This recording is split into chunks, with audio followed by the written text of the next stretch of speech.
25వ తారీఖున ఏదైతే సైక్లోన్ వాతావరణ కేంద్రం అనౌన్స్ చేసిందో ఆ రోజు నుంచి ఎన్డీఏ ప్రభుత్వం ముఖ్యమంత్రి గారు లోకేష్ బాబు గారు 4 రోజులు ప్రత్యేకంగా పర్యవేక్షించి అన్ని ముందస్తు జాగ్రత్తలన్నీ కూడా తీసుకొని అధికారులకి గ్రామాలకు పంపించి గత 3-4 రోజుల నుంచి క్లోజ్ గా పర్యవేక్షించడం వల్ల నిన్న మనకింత పెద్ద విపత్తు వచ్చినా సరే ఎక్కడ కూడా హ్యూమన్ లాస్ గాని మేజర్ గా ఆస్తులు కోల్పోవడం గాని లేకుండా చేసుకున్న విషయం మనందరికి కూడా తెలుసు.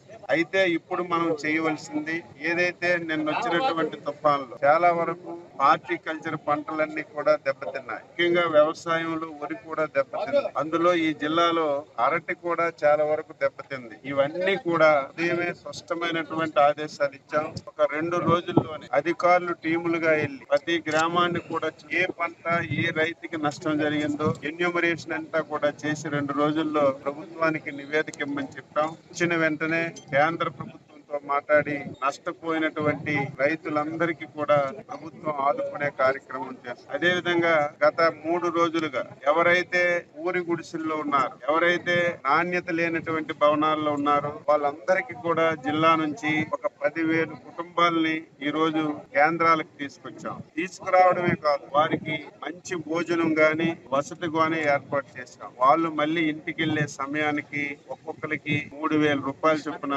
పరిహారం కూడా ఇవ్వమని చెప్పి ఆదేశాలు ఇచ్చాం. ఈ రోజు బ్యాంకులు ఆలస్యం వల్ల కొన్ని దగ్గరలు ఇవ్వలేదు. వాళ్ళ ఇంటికి తీసుకెళ్లి ఇచ్చే కార్యక్రమం చేస్తాం.